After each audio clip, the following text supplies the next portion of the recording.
joining for another week of In Rhythm Lightning Talks. For those of you who do not know me, I am Jen Crawford, and I have the pleasure of co-hosting this space here at In Rhythm. In Rhythm Lightning Talks, they happen 5:15 p.m. Eastern every Thursday. It is a place where our practice area consultants teach back to the In Rhythm community at large, as well as folks who join us on LinkedIn and further down the road on YouTube. This week, I have the pleasure of co-hosting this space with Advait, and he is going to be going over GraphQL. So with that being said, I'm going to hand it over to you, Advait. Hello all. This is Advait Kulkarni. I hope everybody is able to see my screen. So yes, we can so see that it. we can. Okay, great. So let's proceed. So GraphQL, basically, I just want to brainstorm some ideas about GraphQL, why we need it. Generally, REST API microservices is quite popular in the market. So what advantages GraphQL brings into picture? Where does it fit in the overall picture? How does it help us? What value does it bring? We'll discuss a lot of things. Also, we'll discuss the GraphQL architecture and also how to integrate GraphQL with some different modules like front end, server, etc., database. So, okay, let's proceed. Okay. So this is the agenda we'll be talking about. What is GraphQL, GraphQL versus REST? What are the mutations, validations? What is the importance, architecture, downsides, sample code? Now, integration to microservices and React. What is the Apollo client and why do we need it, which is complementary to GraphQL? And any caching strategy GraphQL uses. Yeah. Challenges. And there are some code snippets also, which is no reference header. Yeah, so okay, let's proceed. So basically, GraphQL is open source server-side technology, which was developed by Facebook. Currently, there is no versioning involved, but they refer it itself by currently July 2018, 2020. That's how they refer the versions of GraphQL. Now, initially, GraphQL started as a complementary to REST, but now it has got the ecosystem which can fully do REST replacement. And GraphQL currently also has a query language. So it is GraphQL is mostly like a pattern. So its pattern is described like in some JSON. It's not a technology, but this name can be used interchangeably. Okay, and again, GraphQL has got some declarative data fetching, where a client can specify exactly what it needs from an API. But mostly is a query language, and it's a runtime for fulfilling its queries. So any questions? If you have any questions, you can stop me. If I know it, if you can answer it right now, I'll answer it. Otherwise, after the end of the session, there is a question and answer session, so I can answer your questions. If you have questions afterward, you can mail me as well. A quick question here. I mean, is GraphQL can be used by any technologies? Like, for example, if you're using backend as Django and front end as Angular, can it be used? Yes, it can be used with React. So I've tried it with React, and it is we have successfully used it. So GraphQL also has got its ecosystem, which is Apollo system, Apollo client. So they are libraries developed for every GraphQL with Angular, GraphQL with React. Those help GraphQL adjust with different front end or different sites or different models. I mean to say. Okay, let's move. Yeah. Any questions? Okay, I'll move on. Okay, stop me if you have. So generally, as I mentioned, why GraphQL? Let's go to the core advantage of GraphQL. Why GraphQL means, now what do we do in REST API generally? Generally, we make a REST query, like if you see the downside at the bottom, down left, we can make a get result. Then once you get a get result, you might have to go to a header. You might have to get results of 1, 2, 3, 4, get results of something. And so basically in REST API, it got limitations. So basically in REST API, basically what you will do is whatever the API has exposed, you can call over there. But generally our queries are not satisfied with that. So it's like just like a view query in the database. So we might have to do a lot of join. So within this, suppose another example is consumer order. So how many orders are specific to this consumer? Within order, what was the date? What were the transactions? If you have much deeper queries, then REST API becomes very cumbersome, or you will have to do a lot of multiple network calls, which can consume the space. But GraphQL helps us to do this in single call by creating a graph query. So let's go ahead and we will see some of this. So generally GraphQL follows a well-structured approach, resource-oriented approach. And when the data becomes complex, or basically query becomes complex, the routes get longer, or the routes becomes many in case of REST. So that's the reason it is not possible to fetch data with a single request. This is where the GraphQL comes handy. So the GraphQL basically has got structures. It has got data in the form of a graph, which is powerful query syntax. So query syntax is one of the core features to which GraphQL became quite popular for traversing, retrieving, and modifying data. There are other modules as well, due to which GraphQL is quite popular to use. Now, so basically everything can be bundled at one call and your queries are satisfied with that. So that was the main advantage. Well, let's move on.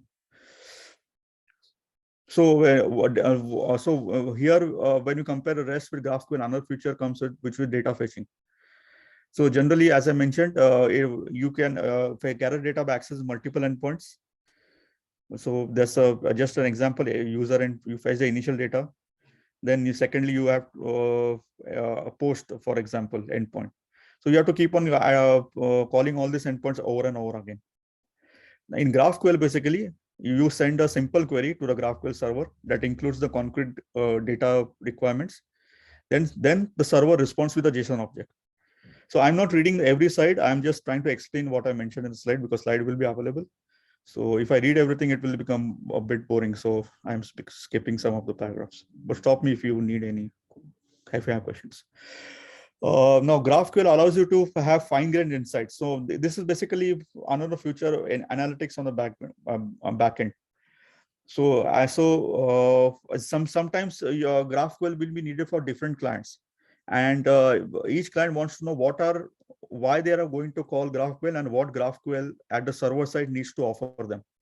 So in this case, without making a call, whatever JSON structure GraphQL expose, clients can basically get a pre-call analytics or pre-call overview, what they are going to use in the what are they going to get by making a call.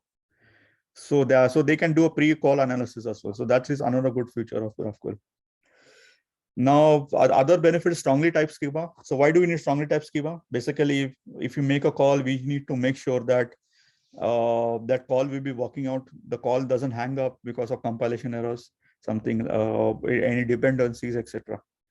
So this strongly typed schema again can be shared with client and server. You can validate the request at runtime. Again, that comes down to compilation. You can auto-complete queries, just like Google provides that. If you type a sentence or a word, you can auto-complete the queries, and that you don't have to worry about spelling mistake. So here also you can auto-complete queries and can be mocked easily. So mocking is very essential for TDD and test-driven development approach. And also JavaScript system, as somebody questioned whether GraphQL can be worked with Angular. So Angular basically follows JavaScript or TypeScript, one of that. So again, so JavaScript system, it can work very well. So only thing the client server needs to define is the schema, and then the front end and back end teams can work independently from each other. Means the front end can just expose just change the schema and do a lot of alterations, and that schema is visible from the front end team, and they can start making calls. Let's move on. Now let's go into how the GraphQL works. So just an example, look at the left side. You define a query, okay, and you define structures. So that defines that gives you what you will get in a query. For example, ID, name, and here in a query you are expecting some array of pins. And pins, you are how do you declare a pins? Basically, you have defined a array of struct object, which is a pin. So it's a strongly type, and if you make any compiling mistake, it will complain. It will not allow you to make a call, or it will give some error. So that helps the developer or any technical resource who is making a call, or even a tester, to make sure that the call is good. And again, the schema can generate types in TypeScript. TypeScript, basically AngularJS generally uses that. TypeScript is nothing but it has got a lot of extensions of types. So it has got lots of type which can help the client to do their work properly, or customized types are also there. So that's what TypeScript became famous from. Other competitor TypeScript is ECMAScript, but ECMAScript is basically a parent of TypeScript. So the only difference between them two is basically TypeScript has got a lot of types which the programmers can use. Then, okay, now when you make a call, how to make sure that you are hitting the server-side code properly? So that's where resolvers come in handy. So here we make a call. We expect that if you see query, you want to get an array of pins. Okay, in between, when you actually get the return call, so you can see in pin there is a resolver. So what resolvers do is, so it basically they understand your schema, and they understand library, and they work at object property level. So suppose if a query has got some other, like get a lot of orders. So using those orders, they will try to map where the exact answer to this query is, where the exact server-side code is. And once it gets a match, it will return. So that's how resolvers come into handy. Any questions, please stop. Okay. So, okay, let's move on. So finally, your client can request the data. And so this is basically client-side code. So client, what I showed you before, this is basically resolver code. So it comes in the middle. So this client-side code will call the resolver, which we described which we saw in the earlier slide, and the resolver will map with the server-side code and return the response. So it's very simple. So what you will do, client is requesting, get me a pins, and within pins, suppose there are 10 attributes. I'm not interested in 10 attributes. I'm interested in 3. So get me name, image, URL, likes. Get me only these 3. So that's what the client is interested in. The resolver will understand, okay, the client is only interested in these 3 attributes. Resolver will map it and get that query of all the attributes mentioned over here, and it will show in the front end. That's very simple. So this comes in the as we mentioned, this you can embed in an Angular module.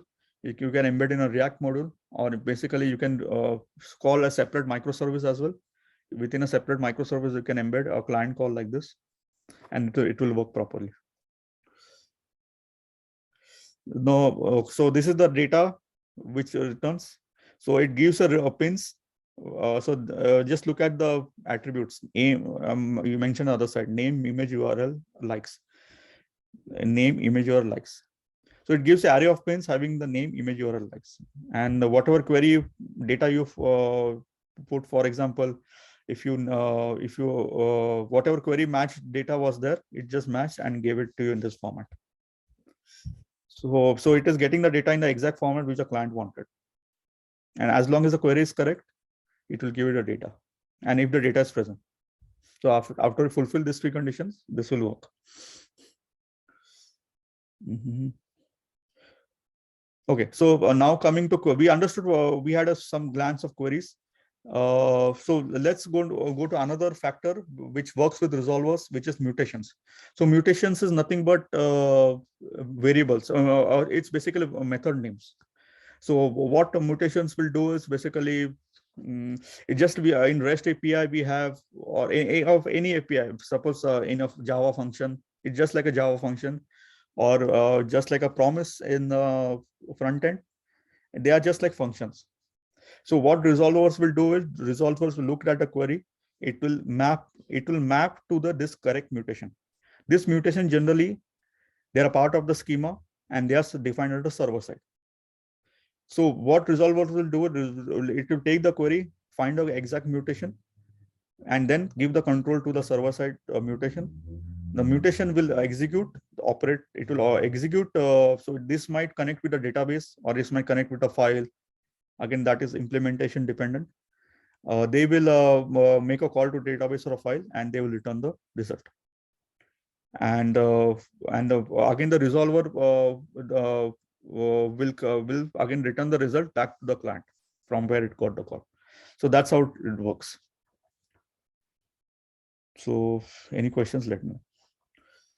So they are basically mutations are basically they work on your query, provide the data, successful data, and return back. That's how that is the job of mutation. Now, one thing, as I mentioned, there are default validation is there, that it will throw some compilation errors, as we mentioned in the earlier slide. There is also, you can specify custom validations. So if you define a type, if you say that I want a string compulsory, then how do you define that? You say string exclamation mark. So that makes the field compulsory. And the field can be anything that we mentioned here. Name, image, URL, likes, you can make it compulsory. If you don't want to make it compulsory, if you want to keep it null, you just don't make an exclamation mark and just specify int. That's it. Don't make it exclamation. Exclamation makes it compulsory. So that's a very cool feature. Basically, these are some basic default that you want to field null. You don't want to field null.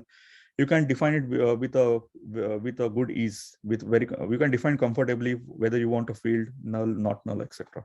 So this is just an example. I found it quite interesting, so I included in this slide. So let's go to the okay. So let's go to the sentence. So while adding on module, it is important to validate the user more input. We may need to ensure that the value of a field is always not null. We can use exclamation mark not nullable, which makes it not nullable, to perform such validation. Now, if you want to perform additional rules, like checking a string's length or checking of a number within, you can define custom validations. So these are the default basic validations which Graphql provide, but there is also provision for custom validation. So the custom validation logic will be part of the resolver function. So as we saw the resolver here before, we can put the custom validation over there. So again, using a type system, we can determine that whether we query is valid or not. So this will avoid a compilation error, and it will give you good advice that you should follow this syntax. Okay, and that will be helpful for developers. Okay, let's move on. So again, summarizing what is the importance of GraphQL, it has got strongly typed schema, no overfetching or underfetching. Now this is related to data. No overfetching means you don't get too much data. As we mentioned, only whatever attributes client is interested, we can get that. Or underfetching, whatever a client wanted, you don't get less than that. Again, it saves time and bandwidth, because all your queries, all your whatever exact custom query you have, you can put it in a graph, and that will save a lot of network bandwidth instead of making too many calls of REST to the server. So you can do it in a one single network call. Then again, you can change schemas. Versioning is not required. The most of the type new versions, they can understand old versions. And again, the ecosystem is growing fast. For example, Gatsby, there is which is a popular site generator, uses GraphQL along with React. So they call the GraphQL API from its React frontend. And again, coming back to the same question, GraphQL is not limited to server side. It can be used as frontend or integrated with frontend as well. So it is also evolving. So it is getting more features. So in 2018, when I was working, I did not see the frontend feature, but now I can see that. Okay, so let's move on. Now let's go to the architecture. GraphQL, basically server, you can, this is simple architecture. If you see the pink mark, that is a GraphQL server. The left side, the tablets, is basically where you call the front ends. And the right side, that is just a database. So database can be any a file, or a simple DB, or some from Kafka, or some message queue, anything. So it can integrate, we can write logic or mutators to integrate with any of this. Whichever can be your gives you data. So over here, server reads the query payload and fetches the required information from database. This is called resolving the query. So it then constructs the response objects as per the official specification, returns it. So official specification will be at the server side code. Okay, let's move. Okay, so GraphQL is a layer that, so again, why this is required. Now we saw earlier in the earlier slide, we saw simple implementation, but a client can have existing systems which can be quite complex. They can be legacy system, there can be microservice, there can be a third-party API. So GraphQL integrates seamlessly with all of them. So because some clients will have complex systems already present, you can integrate GraphQL and combine the result and fetch it back to the client, which is the tablet mentioned in the left side. So they have got a coherent GraphQL API for this. So generally companies with legacy infrastructures and many different APIs, for example, they can have a spaghetti architecture, somebody can have a lot of different circular architecture, somebody can have hybrid microservices, all can still work with GraphQL, just to save network bandwidth and the other features that I explained before. Okay. Now you can have hybrid type. So in the first two slides, in the second last to last slide, it was a simple architecture. Second last slide was a complex architecture. Now this is a hybrid architecture. So you can have, you can integrate a client with a simple architecture, and so you can integrate a client with a complex architecture. You can have hybrid architecture, and still you will get the result properly to the front end. Okay, let's move to the next slide. Now let's compare the downsides. So our queries generally, GraphQL queries are a bit different than REST queries. So generally our queries, if you are, if whether they are successful or not, they can make it much more difficult to do error handling. Because in error handling, how do you identify? It's basically you have to use scores like 300, 400, 500. So generally current version of graph queries, they don't have that support. So basically you will have to add some custom error handlers to identify that error has come. You have to go browse through data, even if the query HTTP core set is 200, and then you have to determine whether it's error or a successful call has come. So that's a downside right now in the current version. So that's the version basically I saw in 2020, but I'm not aware of the next new versions, but that was in downside in 2020. Now again, caching support. Caching support doesn't have modules for caching. So it uses in-memory cache. We are going to come to that slide, which is like external framework, or it's an external library. So it doesn't have a caching support in the library. You need to get that library of in-memory cache and integrate with the GraphQL. Then the caching support is taken care of. Also, complexity. Now, yes, in which condition you should not use GraphQL. Now, suppose if your queries are very, very simple and you are getting your required clients satisfied with that, then we don't need a GraphQL. So if your says that post, give me post 1, 2, 3, 4, give me post all the posts from 10 to 20 of IDs 10 to 20. If you have the simpler queries, then we don't need GraphQL. We don't need to integrate because your requirement is satisfied with your existing REST infrastructure itself. So that's the exception where we don't need a GraphQL, and because GraphQL basically is to simplify complex queries and complex requirements of the client, which a REST API cannot do. But if the client's requirement is simple, REST API is enough to satisfy them. In this case, we don't, including GraphQL will be extraneous or not needed. Let's go to other slide. Generally, by default, it will fetch the smallest data possible, whatever data matches with your query. So for example, this is a sample code I'm showing you. If you need first and last name, or you specify data in query, and you do a get users, and only getting the first and last names. So this is the query, as we mentioned in the pins before, and this is the users you are getting.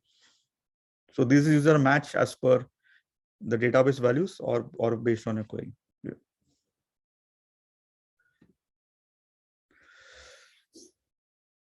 Now, so as I mentioned, you can have a client data center can have different this microservices can be put on different servers or different database server. They can be service A, service B, service C. So so from the UI, in a single call, we can integrate the service or outputs of service A, service B, service C, and put it in the resolver or into the resolver and give it back to the UI. So generally, this is basically on the right side data center. These are parallel services. But what happens if you have service A, okay, and service A, some method requires internal service B and service C. So GraphQL has got the ability to resolve the dependencies also. So service A, suppose service B is not called directly, service C is not called directly. Within service A, you need to call service B, and within service C, suppose you have to call services. So all these transitive dependencies, GraphQL can easily access. It can resolve these transitive dependencies properly by looking at understanding the Swagger schema or any schema of service A and calling service B calls successfully. So just to read it out, GraphQL can orchestrate all the dependent calls that need to be made inside the data center when network IO is much less expensive. Yeah. So now this is the first question we got. Whether we got a question that whether GraphQL can integrate with React. So Angular. Now React is also a popular framework. It is very famous for fast lighting UI. So we can call GraphQL within React as well, which acts as a front end. So most of the tablets, most of the mobile phones, they have a front end. Front ends mostly are included in React because of React. React has got very popular now, as good as Angular. So this is how our application consumes a REST API from React. There are parallel integrations. They are basically libraries available which can integrate GraphQL with other front-end popular frameworks as well, like Angular, jQuery, etc. So one of the library available for integration React is Apollo Boost or Relay Model. So you just have to download the dependencies of Apollo Boost, okay, and integrate with your GraphQL. And this is a snippet I've pasted.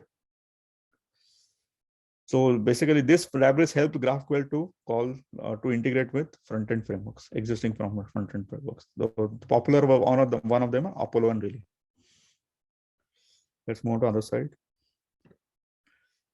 Again, some more information on Apollo client. So Apollo client is a comprehensive state management library or for JavaScript. So most of the Angular, they come from JavaScript. They have Angular is TypeScript, React is ECMAScript. So they are enables to manage both local and remote data within a GraphQL. So using Apollo client, you can fetch cache. It has, as you mentioned, Apollo client has got an in-memory cache, and it can modify application data while updating your UI. Now, some of the advantages, it can help to structure data in economical, predictable, and declarative way that's consistent with modern development practices. So, and again, the core library provides built-in integration with React, and a larger Apollo community maintains integration for other popular view layers. So features are, we can write a query, receive data, accelerate developer experience. These are Apollo client features designed for more modern React. You can drop Apollo into any JavaScript app, and it will understand its features with minimum customization. And you can use any build setup and any GraphQL API. Now, another good feature we missed is caching. As I mentioned, GraphQL doesn't have its own customized caching module. It uses external in-memory cache. Now, how to integrate with in-memory cache? That's where Apollo client comes into picture, which is again a library, as we saw in the earlier slide. So Apollo client makes it fairly easy to use in-memory cache, and you can store queries. You can store your frequently used calls, your frequently used responses into in-memory cache. So that will save your time. That will save your time if you are hitting servers multiple times for different queries, etc. Or if you have recurring queries, that will save your time. If you use cache, you don't have to hit the database for less frequently changing data. So this is a simple code. Apollo client, you pass the Apollo client dependency, in-memory cache dependency, and the HTTP link, which is HTTP link is nothing but a server-side link where the cache GraphQL server-side code is implemented. And again, it's a normalized data store. So, and which works well with Redux. Redux is basically a feature of React, and it is a library within React which helps in one-way data flow, session management, etc. Session management. So to implement this session, we have to put some cache in it, because session variables, you need a cache for it. So since Redux is concerned with session management and some properties you can store at Redux, now to store where we have to put a cache, and that so implementing Redux, it will be very easy if you use in-memory cache. So that's the purpose of this slide. Let's move on. So again, if we come to that, apart from downside, we come to challenges. So generally, GraphQL will it works on graph principles. So there is a if anybody who has studied LinkedIn or data structures, there is a graph data structure. The queries generally work on this principle. And again, so let's read it out. Our desire for single unified dictate that we need to cover. However, within a large organization like Adobe, it will be very difficult to bring two separate GraphQL APIs together one. So this is one downside. So if it's a very large and complex Adobe, it will take some time-consuming code or time-consuming design change to make sure graph principle works in this. And another challenge is basically thinking in graphs. Generally, most of the teams who are using REST API, they don't have the habit or to think in graphs. So while many of our internal UI models are already structured in a manner, we are also very used to data shapes. So we'll have to they'll have to do some adjustments so that they can think in graphs properly. Yeah. Again, versioning. So generally, GraphQL doesn't uses versioning, as I mentioned before. So that can be downside when we integrate with REST API. So versions are based on when it came out. Based on the versioning is used basically when it came out, like June 2020, July 2021. So based on those, they identify the different versions, not by numbers. So that can be a downside or challenge in integrity. Let's move on to a new slide. Okay, we are end of it. So these are the references I used. Basically, I used GraphQL a lot in 2018, 2019, 2020. But still, while making this PPT, I had to use these references. And any questions, let me know.